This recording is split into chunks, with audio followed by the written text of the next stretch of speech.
Selamat datang di channel Simar Imam. Sembari mendengarkan tinggalkan like dan komentarnya bosku.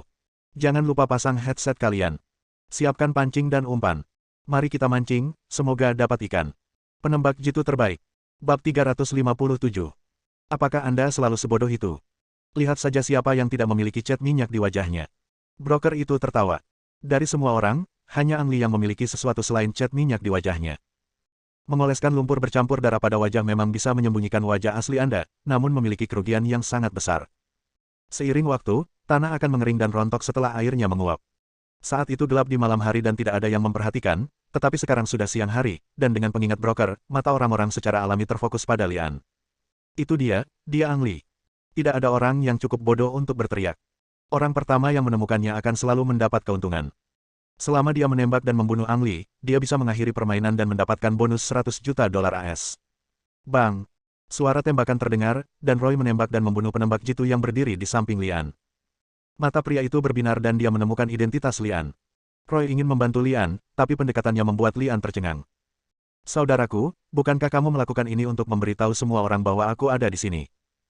Suara tembakan menarik perhatian semua orang, dan tentu saja mata semua orang juga tertuju pada Lian. Penembakan Roy adalah pilihan yang sangat tidak bijaksana. Bukan hanya identitas Ang Li yang terungkap, tapi dia juga dikepung ratusan orang. Bagaimana dia bisa menghadapinya hanya dengan senapan sniper? Selama beberapa orang yang tidak takut mati menembak pada saat yang bersamaan, Ang Li pada dasarnya tidak punya cara untuk bertahan hidup. Secara relatif, pendekatan Ali jauh lebih bijaksana. Jangan bergerak, kalau tidak kita semua akan mati bersama. Ali memegang granat di kedua tangannya dan melepaskan cincin apinya. Jika ada yang menembaknya, granatnya akan tetap meledak jika jatuh. Namun, pendekatan ini hanya dapat mengancam masyarakat di wilayah kecil, dan masyarakat yang letaknya lebih jauh tetap tidak terancam. Di kejauhan, seseorang telah mengambil senapan sniper dan ingin menembak Lian. Sepanjang proses, Ang Li tampak sangat tenang. Pria yang berdiri jauh dengan pistol itu tidak beruntung. Dia berdiri tepat di tempat Su Fu menguburkan bom. Dipersiapkan. Lian harus berterima kasih kepada Su Fu. Secara relatif, Su Fu, yang jatuh cinta pada pemuda itu, adalah yang paling berpengalaman di antara mereka semua dan sudah bersiap sebelum bahaya datang. Terjadilah ledakan.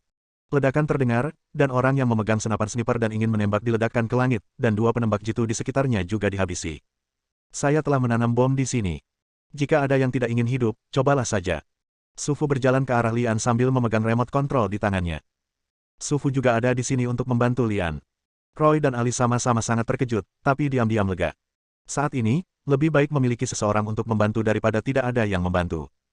Selain itu, ancaman bom yang dikendalikan dari jarak jauh memang relatif besar.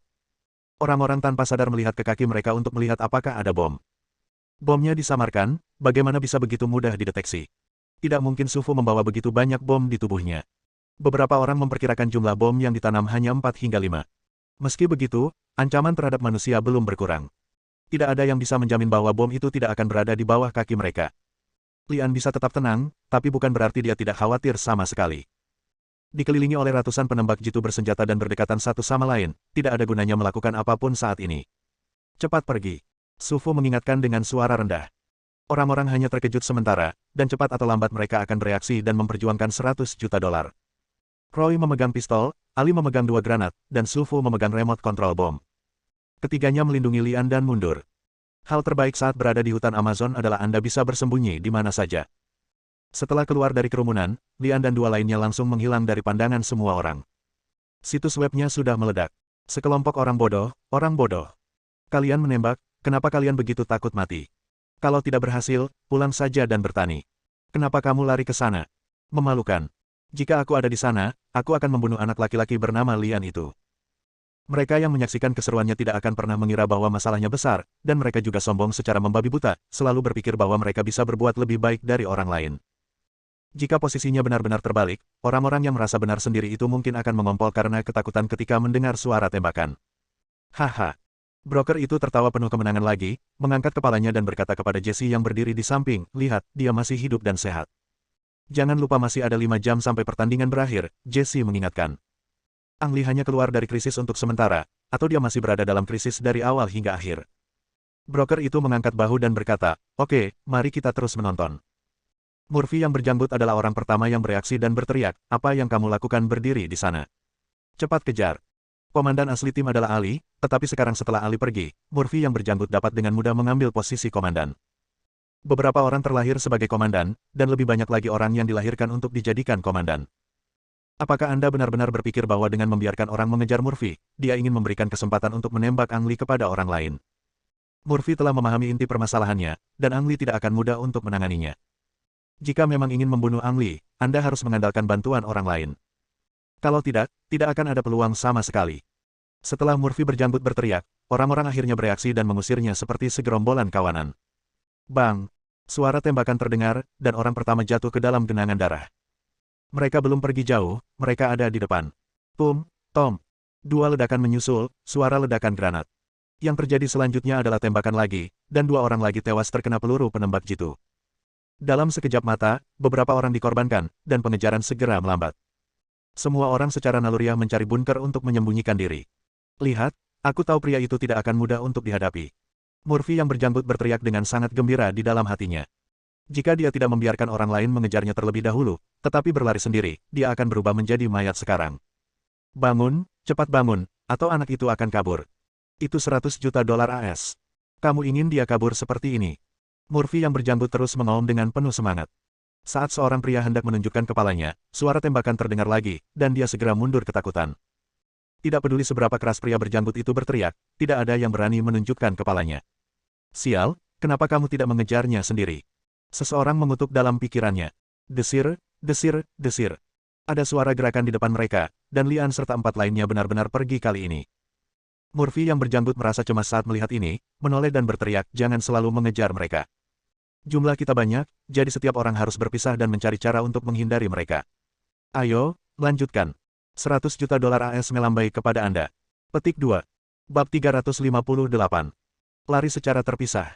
Lian berteriak dengan suara rendah. Kak An, aku sudah terluka. Apakah kamu mencoba untuk menyingkirkanku? Ali langsung berteriak. Cedera Roy lebih serius daripada cedera Ali, dan olahraga berat berdampak besar pada lukanya. Pendarahannya sudah berhenti, tapi sekarang perbannya kembali basah oleh darah. Lian memutar matanya ke arah Ali. Sasaran musuh adalah diri mereka sendiri, dan berlari sendiri-sendiri hanya untuk membuat mereka lebih aman. Jangan bodoh, menurutmu apakah orang-orang itu akan melepaskan kita setelah apa yang baru saja terjadi? Teriak Sufu dari samping. Pemikiran Ang Lee memang agak optimis. Memang benar musuh mengincarnya, tapi setelah kejadian barusan, musuh tidak akan keberatan membunuh ketiga ahli tersebut. Setidaknya mereka masing-masing bisa mendapatkan 100.000 dolar. Lian tidak lagi menyebutkan topik perpisahan, dan mereka berempat berlari ke depan sekuat tenaga, tapi tidak masalah jika mereka terus berlari seperti ini. Sekalipun mereka bisa berlari selama 5 jam seperti maraton, siapa yang bisa menjamin mereka tidak akan disergap di tengah jalan?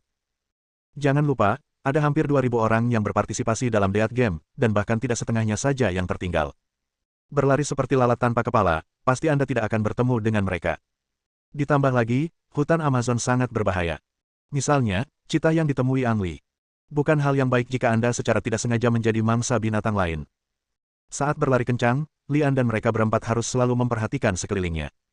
Apakah mereka binatang buas atau penembak jitu, mereka semua ahli dalam penyembunyian. Sekalipun tidak bergerak, sulit dikenali, apalagi bergerak cepat. Hanya bisa dikatakan bahwa saya belum pernah mengalami penyergapan sampai sekarang. Sebagus apapun keberuntungan Anda, pada akhirnya akan habis. Mereka berempat berlari selama 2 jam berturut-turut, dan keberuntungan mereka habis saat ini. Di depan tampak rawa tak berujung. Atau lebih tepatnya kolam buaya yang besar. Buaya yang tak terhitung jumlahnya tergeletak di rawa berlumpur. Jika Anda menderita tripofobia, Anda akan ketakutan setengah mati. Gulu. Sebagai seorang pangeran, Ali suka memelihara hewan peliharaan seperti pangeran lainnya. Ia memiliki kolam buaya di rumahnya. Namun kini, suara ketakutan keluar dari tenggorokan Ali. Begitu banyak buaya yang memakan semuanya tanpa menyisakan tulang. Melihat begitu banyak buaya, semua orang merasa kulit kepala mereka mati rasa. Sebaiknya kita tidak mengganggu mereka. Lian melambaikan tangannya untuk memberi isyarat agar semua orang pergi. Jalan di depan diblokir dan mereka tidak bisa kembali. Mereka hanya bisa memilih arah kiri dan kanan dan terus bergerak maju. Kali ini, mereka berempat berhenti setelah berjalan kurang dari 1 kilometer. Seseorang. Setiap orang adalah ahli penembak jitu dan dapat mendeteksi adanya bahaya bahkan ketika musuh tidak terlihat. Ketika mereka berempat berhenti, mereka masing-masing menemukan bunker untuk bersembunyi, dan dengan sabar mengamati melalui celah di antara tanaman. Entah kenapa, Lian tiba-tiba teringat pada Philip saat ini. Philip suka menggunakan teknologi tinggi untuk bertarung. Jika dia ada di sana, dia pasti akan membawa detektor termal, yang akan mempermudah menemukan musuh yang tersembunyi. Wow! Musuh mungkin tidak memperhatikan Lian dan 4 lainnya, dan berjalan keluar dari sisi berlawanan setelah bersembunyi selama beberapa menit. Itu tim penembak jitu, totalnya 2 orang. Bah. Ali dan Roy tidak bisa menjaga ketenangan mereka dan menembak mereka berdua, namun tembakan keras segera datang dari sisi berlawanan. Tim penembak jitu yang muncul sebelumnya hanyalah umpan, dan lebih banyak orang yang menyergap di sisi berlawanan. Lian memperkirakan seharusnya ada lebih dari 20 orang. Musuh berhasil memblokir jalan Lian dan partainya. Jalan di depan diblokir, dengan kolam buaya tak berujung di kiri dan musuh yang mengejar di kanan. Hanya ada satu jalan tersisa untuk dilalui Lian dan mereka berempat. Mereka berempat memasang beberapa jebakan untuk menghadang musuh di depan, lalu mundur diam-diam menggunakan penutup bunker. Berdesir. Suara gerakan hati-hati di hutan terdengar seperti suara binatang yang tidak sengaja. Hewan takut pada manusia dan tidak akan pernah mendatangi Lian. Itu pasti orang-orang yang membuat keributan. Lian dan 2 lainnya berhenti lagi, memegang senjata di depan dan di sekitar mereka. Kak Ali, apakah itu kamu? Sebuah suara datang dari tempat di mana suara itu baru saja terjadi. Ali berusaha keras mencari penampakan pemilik suara itu di benaknya, dan tak lama kemudian bayangan orang lumpuh pun muncul. Toby. Sniper yang pertama kali diselamatkan saat Ang Lee memutuskan untuk membentuk tim, saat kaki Toby terkilir. Seiring bertambahnya jumlah orang dalam tim, Toby, orang pertama yang bergabung, dilupakan. Kak Ali, tolong jangan tembak. Saya Toby, saya tidak bermaksud jahat. Kemudian, terdengar suara gemerisik lagi dari sisi berlawanan, dan Toby keluar dengan membawa senapan sniper di tangannya. Ali menoleh untuk melihat Lian. Lian adalah komandan di sini. Apakah dia ingin menembak Toby atau tidak tergantung keinginan Lian? Ang Lee tidak terburu-buru menembak, dia ingin melihat trik apa yang dimainkan Toby dan melihat apakah ada musuh lain yang bersembunyi. Toby diam-diam merasa lega saat melihat tidak ada yang menembak, dan berhasil masuk ke kamp Lian dan 4 lainnya. Ini pasti saudara Lian, kan? Toby memandang Lian dengan hormat. Munafik. Lian mengutuk dalam hatinya. Sangat mudah untuk melihat isi hati seseorang dari perkataan dan perbuatannya. Toby sepertinya berusia lebih dari 30 tahun, tapi dia menyebut Lian, yang baru berusia 20 tahun, sebagai kakak tertuanya. Orang ini tidak dapat dipercaya. Lian sudah mengambil keputusan. Toby, ada apa denganmu? Tanya Ali. Saudara Ali, saya datang ke sini khusus untuk bergabung dengan Anda, jawab Toby segera. Cacat. Ali sedikit mengernyit dan berkata, Toby, kamu tidak tahu bagaimana situasi kami sekarang, bukan? Apakah kamu benar-benar ingin membelot ke kami? Toby mengangguk penuh semangat dan berkata dengan wajah serius, itu benar sekali. Bos Ali, saya tahu apa yang Anda pikirkan. Tolong jangan lupa bahwa kamu menyelamatkan nyawa Tobiku. Tanpa Anda, saya akan mati di tangan tim lain. Jika aku tidak membalas kebaikanku, apakah aku, Toby, masih manusia? Petik 2. Oke. Toby, aku merasa lega dengan kata-katamu, kata Ali dan menatap Lian. Pada akhirnya, Lian harus mengambil keputusan. Lian mengangguk dan menjawab, kalau begitu, kamu bisa mengikuti kami. Jalan di sini diblokir oleh musuh. Kami harus bergerak. Kamu bertanggung jawab untuk memotong bagian belakang. Ya baiklah. Toby dengan sigap menerima perintah itu dan berjalan di belakang dengan senjatanya. Semuanya, menurutku kita harus mempercepat. Bearded Murphy telah menguasai tim Super Sentai dan berencana mengepung tempat ini. Setelah pengepungan mereka terbentuk, kita tidak akan bisa melarikan diri meskipun kita menginginkannya. Toby, terima kasih atas pengingatnya, kata Lian dan berjalan di depan, tapi dia memegang cermin kecil di tangannya dan diam-diam mengulurkannya untuk mengamati bagian belakang. Bab 359. Toby berjalan di belakang. Setelah berjalan beberapa langkah, dia melihat tidak ada yang memperhatikannya, jadi dia berhenti dan mengambil pistolnya. Bang! Suara tembakan terdengar, Lian terjatuh, dan hampir di saat yang bersamaan cahaya dingin terbang dan menusuk tenggorokan Toby. Ang Lee sudah lama mencurigai niat Toby yang sebenarnya dan melihat semuanya melalui cermin kecil. Sebelum Toby menembak, Ang Lee sudah terlebih dahulu terjatuh menghindari peluru dan melemparkan pedangnya sebagai pisau lempar. Pisau terbang Xiao Li tidak pernah gagal. Apalagi jarak kedua sisinya hanya sekitar 10 meter. Jarak ini bisa dikatakan sangat mudah. Begitu suara tembakan terdengar, Ali, Roy, dan Sufu secara naluriah berbalik dan menembak Toby. Tenggorokannya tertusuk pedang dan bagian vitalnya terkena 3 peluru penembak jitu. Sulit bagi Toby untuk tidak mati. Kakaan, kamu baik-baik saja. Ali bergegas dan bertanya. Tidak apa-apa. Lian bangkit dari tanah. Jika dia bergerak lebih lambat setengah detik saja, peluru Toby akan meledakkan kepalanya. Setelah berjalan mendekat dan mencabut pedang dari tubuh Toby, Lian tidak melihatnya lagi. Di medan perang, terlalu banyak contoh orang yang berpura-pura bergabung dengan geng dan menembak dari belakang. Sekalipun Anda memiliki anugerah penyelamat hidup untuk orang itu, Anda tetap harus waspada terhadapnya. Setelah Roy diselamatkan oleh Ang Lee, dia dengan tulus ingin membalas kebaikannya. Tapi Toby, seperti petani dan ular, hanya ingin mengambil kesempatan untuk membunuh Ang Lee. Sayangnya, angan-angannya salah. Wow! 3 sosok sedang berlari cepat di dalam hutan, salah satunya adalah Murphy yang berjanggut. Mendengar suara tembakan di depannya, Murphy yang berjanggut langsung berhenti. Dua orang lainnya berhenti dan bersembunyi di balik dua pohon besar sambil mencondongkan kepala untuk melihat ke arah suara tembakan. Bos Murphy, apakah orang itu? Salah satu dari mereka bertanya. Murphy mengangguk dan berkata, ya, itu pasti mereka. Saat dia berbicara, dia berbalik dan melihat sekeliling, lalu berbicara. Lari mereka di depan terhalang, dengan kolam buaya di satu sisi dan ribuan penembak jitu mengejar mereka di sisi lain. Sekarang, mereka hanya bisa datang ke arah kita. Petik 2. Bos Murphy, maksudmu kita akan menyergap mereka di sini? Benar. Murphy mengangguk dan mengingatkan dengan ekspresi muram, aku akan mengatakannya untuk yang terakhir kalinya. Tidak peduli siapa yang menembak anak itu, hadiah uangnya harus dibagi rata di antara kita bertiga. Bos Murphy, kami sangat berterima kasih Anda dapat membawa kami untuk menembak anak itu, bagaimana Anda bisa menyimpan uang itu untuk diri Anda sendiri? Berhenti bicara omong kosong. Perhatikan penyembunyian dan tembak segera setelah anak itu muncul. Murphy melambaikan tangannya. Ya, video yang dilihat orang adalah siaran langsung multisudut. Apakah Toby berpura-pura bergabung dengan kelompok tersebut dan terbunuh, atau lebih dari 20 penembak jitu yang memblokir rute, atau Murphy dan kelompoknya yang baru saja bersembunyi? Ada juga penembak jitu lain yang membentuk pengepungan besar. Semuanya terekam dalam film, dan penonton memahami situasinya lebih baik daripada siapapun yang berpartisipasi dalam Death Game. Saya khawatir permainan Ang Lee sudah berakhir sekarang. Benar, mereka mengenai moncong Murphy yang berjanggut. Biarpun mereka tidak mati, mereka tetap akan berganti kulit. Tidak masalah jika Bearded Murphy gagal. Setidaknya dia bisa menunda beberapa saat. Selama pengepungan terbentuk, Ang Lee akan mati. Cek, bangkir itu mungkin akan memuntahkan semua uang yang ditelannya kali ini. Orang banyak ngobrol, tapi broker tidak khawatir sama sekali, bahkan mendengarkan musik Mozart. Di markas tim Dragon ya, tidak hanya kantor Zhou Yutong yang penuh dengan orang, tetapi semua orang yang tidak sedang menjalankan misi juga menonton video tersebut secara online. The Death Game adalah tutorial praktis yang bagus. Bos, ada satu hal yang saya tidak begitu mengerti. Orang yang berbicara adalah pemimpin skuadron Sun Yunfeng. Karena kamu tahu Lian akan berpartisipasi dalam game kematian, kenapa kamu tidak takut orang-orang datang membantunya? Zhou Yutong berkata tanpa ekspresi, Lian bukan lagi anggota tim Gigi Naga. Apapun yang dia lakukan, dia bebas. Mengapa saya harus membantunya? Kata-katanya terdengar sangat tidak berperasaan, tetapi juga menunjukkan ketidakberdayaan Zhou Yutong. Jika Ang Lee masih menjadi anggota Dragon Teeth, dia bisa menggunakan kekuatannya untuk membantu. Tidak sekarang. Gurunya tidak diketahui. Jika Zhou Yutong benar-benar tidak peduli dengan Ang Lee, dia tidak akan terus berada di depan video selama 3 hari. Kapten Sun, sudah terlambat untuk mengatakan apapun sekarang. Kami masih berdoa agar Lian bisa selamat, kata Tang Hauxuan tanpa berkata-kata. Su Xiaomei telah menyelesaikan misinya dan kembali dari hutan Afrika.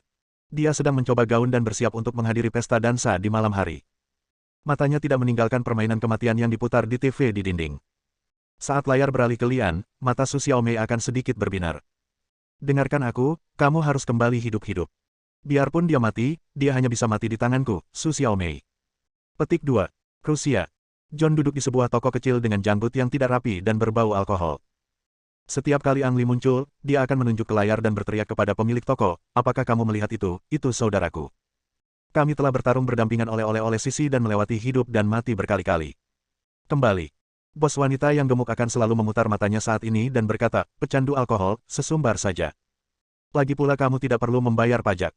Jika kebetulan ada pelanggan lain di dekatnya, mereka juga akan tertawa dan berkata, jika kamu memiliki saudara yang luar biasa, apakah kamu akan seperti ini? Aku menyukainya, tapi aku ingin kamu menjaganya. Teriak John sambil mengayunkan tinjunya. Jika dia tidak takut diusir oleh penjaga toko wanita gemuk itu, dia akan memukuli kepalanya hingga berkeping-keping. Setidaknya kenapa dia berada dalam kondisi yang begitu menyedihkan, John merasa getir di hatinya. Lian meninggalkannya banyak uang ketika mereka berpisah. Dia berkata dia akan menggunakan uang itu untuk bepergian keliling dunia, tapi dia menghabiskan semua uang itu dalam waktu kurang dari sebulan. Tidak mungkin, ini adalah karakter Amerika John. Saudaraku, kamu harus hidup. Kita bersaudara akan bertarung berdampingan lagi di lain hari. John menatap layar dan berteriak diam-diam, sangat iri karena Ali masih bisa bertarung dengan Ang Lee. Ada ledakan di belakangnya, dan Lian tahu bahwa seseorang telah menyentuh jebakan, dan musuh di belakangnya akan segera menyusul. Tidak ada yang kembali untuk melihatnya, dan diam-diam mempercepat langkah mereka dan bergegas maju. Setelah berjalan hampir 200 meter, Lian berhenti.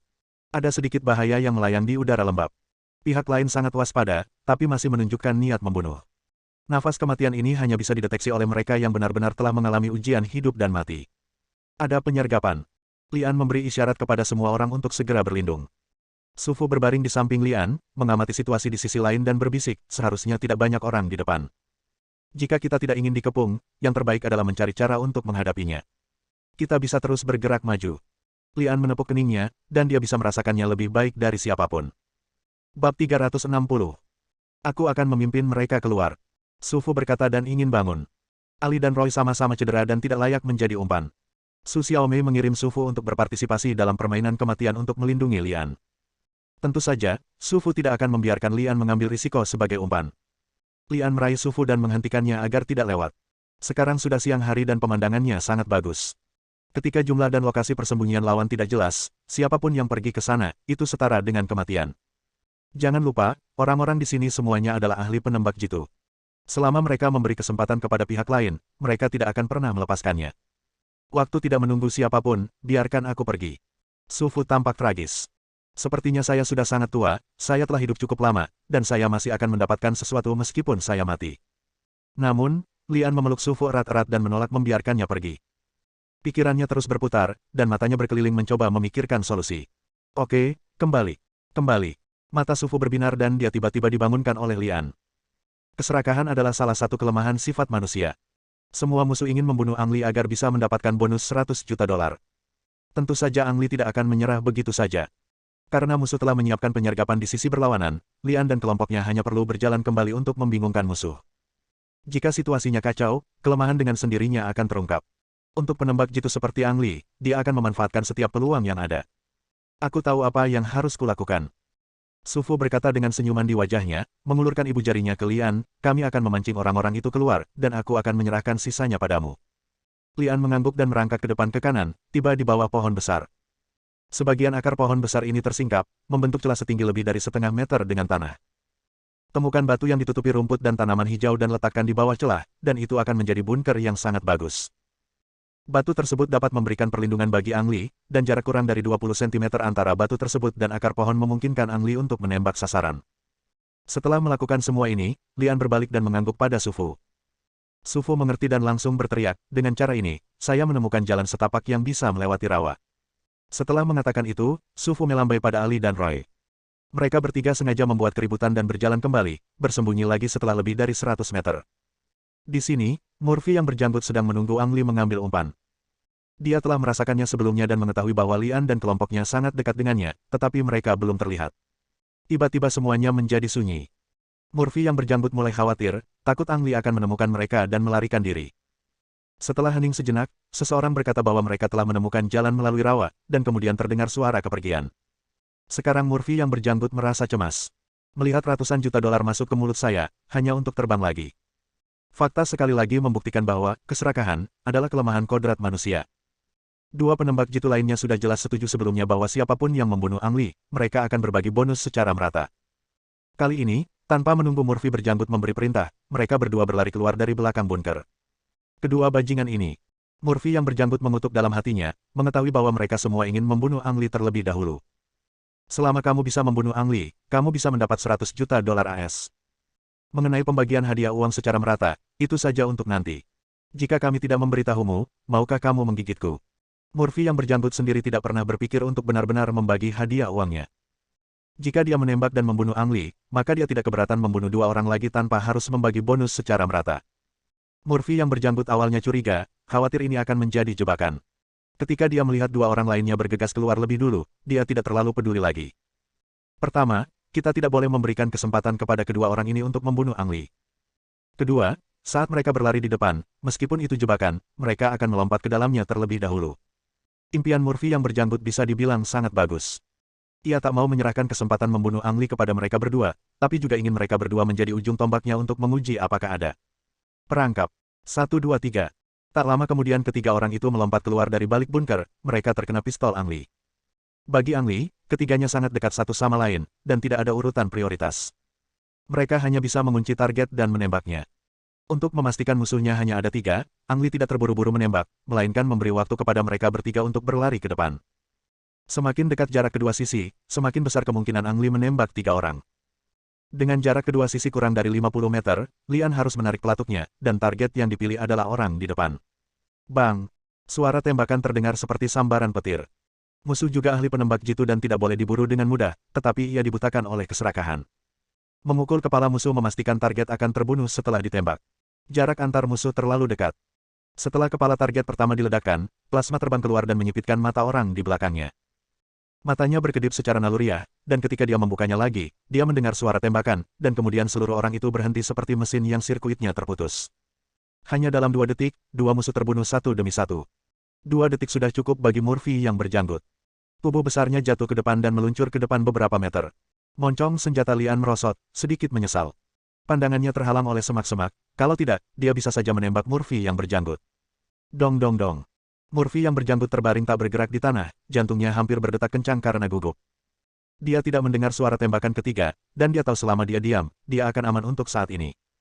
Namun dia masih sedikit khawatir, maka dia mengulurkan tangannya untuk menarik tubuh temannya di depannya sebagai penutup. Bagaimanapun, mereka tidak memiliki banyak persahabatan satu sama lain, jadi menggunakan mayat sebagai penutup adalah hal yang baik. Setelah mendapatkan kembali ketenangannya, Murphy yang berjanggut menyadari bahwa orang yang bersembunyi di seberangnya dan menembak tidak lain adalah Ang Li. Diam-diam aku gembira dengan hal ini, tapi aku memaksa diriku untuk tenang. Liang, paling lama 10 menit, semua penembak jitu akan tiba di sini. Saat pengepungan terbentuk, Anda tidak akan bisa terbang meskipun Anda memasang sayap. Lagi pula kamu akan mati pada akhirnya. Daripada memanfaatkan orang lain, lebih baik kamu mati di tanganku. Pikirkan tentang hal ini. Jika Anda membiarkan saya membunuh Anda, saya tidak akan menyimpan 100 juta dolar untuk diri saya sendiri. Tinggalkan Anda 3.000. Tidak, bagaimana dengan 50 juta dolar? Anda dapat memberikan uang tersebut kepada siapapun yang Anda inginkan, dan saya juga dapat membantu Anda membuat permintaan terakhir yang belum selesai. Bagaimana dengan itu? Petik 2. Murphy berteriak, mencoba bernegosiasi agar Ang Li keluar dan mati. Mengenai ide Murphy, Ang Li memberinya kata, tidak punya otak. Ang Li memastikan bahwa dia bersembunyi dengan sangat diam-diam. Bahkan jika dia melepaskan 2 tembakan, Murphy yang berjanggut tidak akan yakin dengan posisinya. Moncongnya masih terkunci ke arah Murphy yang berjanggut. Selama orang ini menunjukkan kepalanya, dia pasti akan mati. Bersambung.